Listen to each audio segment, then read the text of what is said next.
ဖုံမုံတွေနဲ့ဖုံးလွှမ်းနေတဲ့တဲကန်တာထဲမှာနှစ်ပေါင်းများစွာပုံကွယ်နေခဲ့တဲ့မြို့တစ်မြို့အကြောင်းကိုမိတ်ဆွေကြားဘူးပါသလား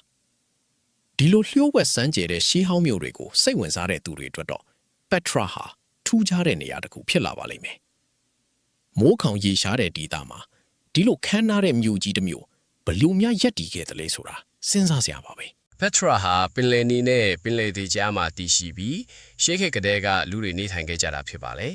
ဒီမြို့ဟာနာဗတီယမ်လူမျိုးတွေရဲ့ကုန်းသွယ်ရေးမြို့တော်ဖြစ်ခဲ့ပြီးအာရေဗျာ၊အီဂျစ်၊ဆီးရီးယား၊ဖီနီရှားတို့ကြားအရေးပါတဲ့လမ်းစုံနေရာတစ်ခုလည်းဖြစ်ခဲ့ပါတယ်။ဘာကြောင့်ဒီမြို့ဟာအဲ့ဒီလိုအဓိကကျတဲ့ကုန်းသွယ်ရေးလမ်းကြောင်းထိလာခဲ့တာလဲဆိုတော့သူတို့ရဲ့ထူးခြားတဲ့ပြီးထုကလေယာတွေကြောင့်ပါလေ။ဒီမြို့ရဲ့အံ့ဩစရာအကောင်းဆုံးအချက်ကတော့ပက်ထရာဟာတဝက်ကိုတီးဆောက်ထားပြီးတဝက်ကိုတော့ကြောက်တောင်ကြီးတွေထဲထွင်းထူထားတာဖြစ်ပါတယ်။မြို့တော်ဟာတောင်တန်းတွေနဲ့ဝန်းရံထားပြီးလမ်းကြောင်းတွေ6ကမ်းပါးတွေနဲ့ပြည့်နေပါတယ်။ဒီလိုဖန်တီးမှုတွေကြောင့်လည်းရှေးခေတ်အရှေ့တိုင်းရဲ့ရိုးရာဓလေ့တွေနဲ့ဂရိရိုမဘီတုကလေယာတွေပေါင်းဆက်ပြီးထူးခြားတဲ့အလှတရားတွေကိုဖန်တီးနိုင်ခဲ့ပါတယ်။နဘာတီးရန်လူမျိုးတွေဟာ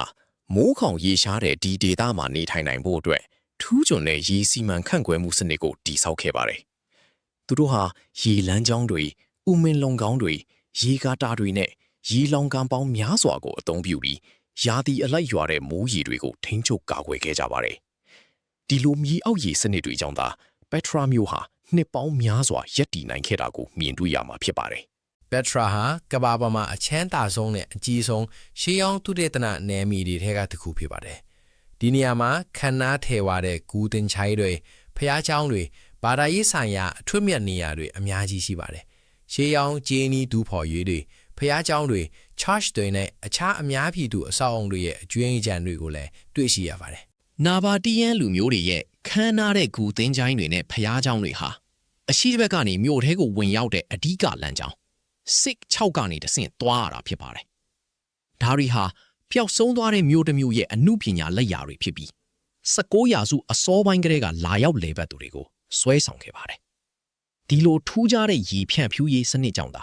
မြို့တော်တည်ရှိနိုင်ခဲ့တာဖြစ်ပါတယ်။ပက်ထရာရဲ့နာမည်ကျော်တော်ဝင်ကူတင်ချိုင်းများဖြစ်တဲ့ခါစနေ၊အန်တုံ၊ဘယ်လက်စတိုနဲ့ကိုရင်တီယန်တုံးလူအဖြစ်ဘုံကြီးကျောင်းတွေဟာထူးခြားတဲ့ဘီတုကာလယာစုတစ်ခုဖြစ်ပါတယ်။ဒါတွေကဂရိရိုမဘီတုကာလယာတွေနဲ့အရှေ့တိုင်းယောရာတွေပေါင်းဆက်ထားတဲ့အမခန်ဖန်တီမှုတွေဖြစ်ပါတယ်။ဒါတွေဟာခရစ်တော်မပေါ်မီယာစုနှစ်တွေကနေခရစ်တော်ပေါ်ပြီးယာစုနှစ်အထိအရှိနဲ့အနောက်ယဉ်ကျေးမှုတွေပေါင်းစည်းခဲ့တဲ့အမှတ်သားတစ်ခုလို့ပြောနိုင်ပါတယ်။ပက်ထရာဟာလေးတိုက်ခတ်မှုနဲ့မိုးရေတိုက်စားမှုတွေကြောင့်တဖြည်းဖြည်းပျက်စီးယိုယွင်းလာခဲ့ပါတယ်။ယခင်ကတိုးစိတ်တွေကျက်စားမှုကြောင့်မြေစီလွာတိုက်စားမှုတွေပိုများခဲ့ပြီးအခုတော့ဘီရူတိုင်းရင်းသားတွေကိုရွာအသစ်မှာပြောင်းရွှေ့ပေးထားပါတယ်။ဒါ့အပြင်ဝါဒီမူဆာချောင်းတစ်ချောင်းရုတ်တရက်ရေကြီးမှုတွေကိုလည်းရင်ဆိုင်နေရတာဖြစ်ပါတယ်။ဒီနေရာဟာခရီးသွားလုပ်ငန်းရဲ့ဖိအားတွေနဲ့လည်းရင်ဆိုင်နေရပါတယ်။အထူးသဖြင့်မြို့တော်ရဲ့အဓိကဝင်ပေါက်ဖြစ်တဲ့စစ်6လိုနေရာတွေမှာ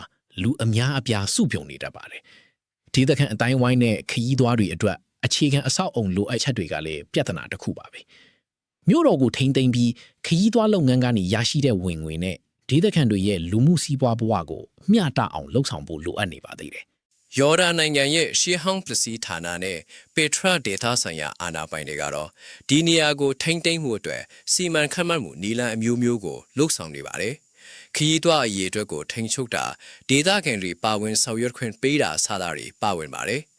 ဒီလိုရှေးဟောင်းအမှုတွေနဲ့တွေကိုဘယ်လိုများထိန်းသိမ်းပြီးခေတ်သစ်ရဲ့စိန်ခတ်မှုတွေကိုရင်ဆိုင်နေရတယ်လဲဆိုတာစိတ်ဝင်စားစရာအကြောင်းအရာတွေအများကြီးရှိပါသေးတယ်။